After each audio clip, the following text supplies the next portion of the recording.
Welcome to She Trusts Herself, the podcast for women who are learning to trust themselves, honor their inner voice, and choose themselves without guilt. I'm your host, Tashleen, author, guest speaker, and certified human design reader. Together, we'll explore overcoming self-doubt, building deep self-trust, personal growth, and stepping into the next version of yourself with confidence. In today's episode, I want to infuse motherhood and something that it has taught me.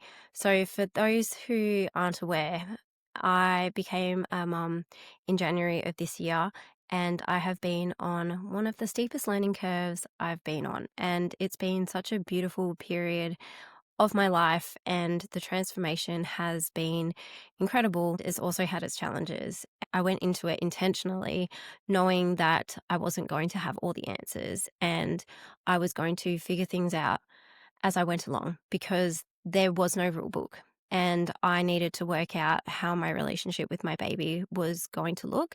And while I could read things and fall down rabbit holes of research to see what worked for other people, I wasn't going to know until I was in it.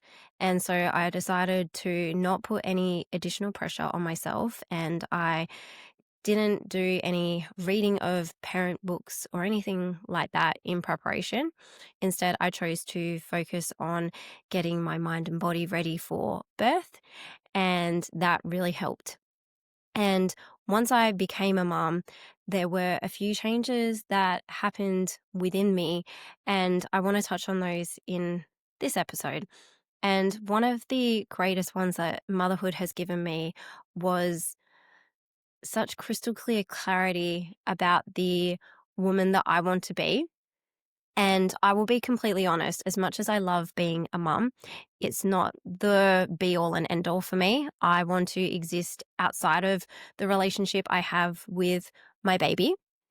And that may not resonate with all the mums out there. And that is totally okay. If being a mum is what fulfills you and lights you up, that is so incredible. It is a part of who I am, but it is not my whole identity. And I went into motherhood knowing that to be the case, and it has been solidified for me. And with that in mind, it's given me clarity around my goals. And while I was on maternity leave, I became a certified human design reader.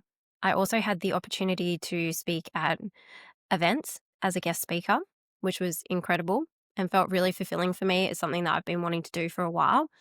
I also started writing my third book, which I have currently put on pause at the moment. And I have also launched this podcast. I also got my skipper's ticket for boats, even though I'm more of a land person than I am a sea person. But it was just one of those weird and wacky goals that I have been wanting to achieve for a few years. And I finally got around to doing that a few weeks ago with my dad. And it was a lot of fun. And it's just made me realize that in order for me to show up the best as I can in my capacity and in my role as a mum, as a wife, as an employee, as a business owner, as a human being, and just in the world in general, I need to do things that fill me up.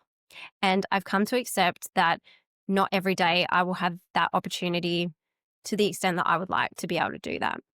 So what I am currently in the process of figuring out is how can I acknowledge the fact that I currently feel time poor, which is my problem that I've been struggling with since returning to work, and what can I do about it other than sitting here and going, woe is me? Because in my opinion, that's unhelpful, and it's not going to solve anything if I just sit in that feeling of scarcity mindset. So what I'm working through at the moment and currently experimenting with is trying to do at least one thing for myself each day. And it may be doing a workout and moving my body. It might be working on a creative project. It might be creating content for my podcast or for my social media platforms, or it might be putting together a human design workbook or reading for an upcoming reading with a client. While I may not be able to do everything that I want to within the same 24 hours, I've come to accept that this is just a period in my life where my allocation of time for the things that I want to do versus my commitments, there's a disparity there. And I can either keep resisting it and being in a state of frustration, which is my not self theme in human design, or I can go, this is just my current season. It's not forever. It's not permanent, but I just have to accept that I don't have the time allotment that I used to have. And I need to be selective with how I use that allotment of time. And that's okay. As someone that likes to be productive and on the go and tends to have a fair bit of energy and desire for output, that has been incredibly challenging to come to terms with that and to navigate that. And it's something that I am still in the middle of at the moment. But I've come to realize that I'm still making progress, whether it's at the speed that I want it to be or not. I am still moving forward, and that will be enough for now. And with motherhood as well, one of the other things that I have gained clarity around is wanting to be very present with my son as well.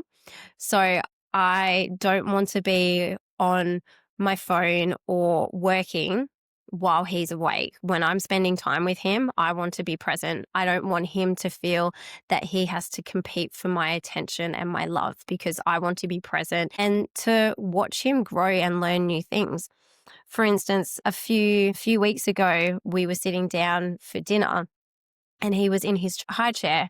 And if my hubby and I were on our phones, we would have missed the fact that he did his very first clap. And it just made me realize how precious those moments are. And if we're not present in the current moment, then the little things that we miss can end up being the big things. And maybe you have a baby and maybe you don't. But I'd encourage you to think about how you're spending your time, especially if you're with loved ones or if you're kind of half in and half out, whether you're physically somewhere and mentally elsewhere, whether you're on autopilot or you're checked out because you're exhausted. How can you still show up in that moment as best as you can? Or if you can't, are you able to take a step back and go, I'm not at my best right now. I need to withdraw and I'll come back later. And it's just something to keep in the back of your mind as well, because it's so easy to just reach you for your phone and just be scrolling while you're eating a meal or having the TV on. And that has been my hubby and I's routine for a very long time. We would sit down to dinner on the couch and watch TV. But now that our baby is awake during the meal times, we've made a decision to eat our meals together at the dining table, and that's going to be our new tradition, because even though we can't have a conversation with him because he's too young, we're spending that time with him and he knows that he has our attention and he's not competing with a TV for it, because he's not going to understand that. And it's not always easy. There are definitely times where I do have my phone, but I will try and go, okay, mummy's just calling this person or mummy's having a look at this. And while he may not rationally understand it yet because he's still developing, it just hopefully instills in him that it's not a constant thing. It's just something that I need to do in that moment. And unfortunately, sometimes it can't wait. And it's also made me realize how sacred the time is when I'm spending it with him as well. I really am focused on quality time, especially since returning to work, because I don't have the luxury of spending all day with him. So I get to spend time with him before he goes to daycare, and then once I pick him up from daycare after I finish work for the day. So those are our windows of opportunity for bonding and spending time together, and for me to watch him grow and evolve. And I don't want to miss those moments. And because I choose to be present for that, that means that other parts of my life, such as building my businesses, are going to have to take a back seat, because I don't want to be trying to do those two things at the same time, because I'm not going to be able to give 100% to either. That's just the stage of life that I am in at the moment. And those are just some things that I am currently working through and building upon as I'm in this new season of motherhood. And I'm so grateful for what it has given me. Another thing that it has given me as well is also the courage to really be clear with my boundaries. And it was something that I've been working on for a couple of years previously, but now I'm so willing and able to protect my time and energy because I know how valuable it is now. I really understand it. So I'm comfortable with saying no to things. Whereas before I may have said yes out of obligation or not wanting to let other people down. But because my time is so precious now, more so than ever, then I'm really mindful of how I'm investing it. And if it doesn't feel like the right investment to me, then it's going to be a no, even if it lets other people down, because I need to start saying yes to myself more. Maybe you don't have to wait until you have a baby to have that realization. Perhaps you're in that season now where you're understanding that your time is a sacred resource, and once you invest it, you can't get a refund. So if you've spent it in a way that didn't feel right for you, or you go, oh, I wish I hadn't done that, you can't take it back. That's gone for good. So the more that you can start protecting your time and your energy, the better off you'll be, because you're allowed to say yes to yourself. And that may mean disappointing other people, but they will get over it. And people have said no to me before, and I'm fine. I don't hold it against them because I understand that they have competing priorities, and there are times where you can't make it work, or maybe you don't want to, but that's not my business to know. So those are just a few of the things that I have learnt. And that's just kind of the process that I am in at the moment, in terms of just trying to figure out how to navigate all of the things, how to honor myself during this period of transformation, and just working out what my new routine is, which seems to be ever changing, which is fun and I love it. And just trying to work out how I can show up for myself and for the ones that I love and for my businesses as best as I can, so we can all grow and thrive together. And if any of this episode resonated with you, I'd love for you to leave a comment below or share it with a friend who might be a mama and see if this helps them as well. Thank you so much for listening. And that's a wrap on another episode. If this one resonated with you, I'd love for you to subscribe to the podcast so you don't miss any future conversations, and share it with someone else who's learning to trust herself again. You can connect with me on Instagram, Tash, where I share more about self-trust, personal growth, and human design.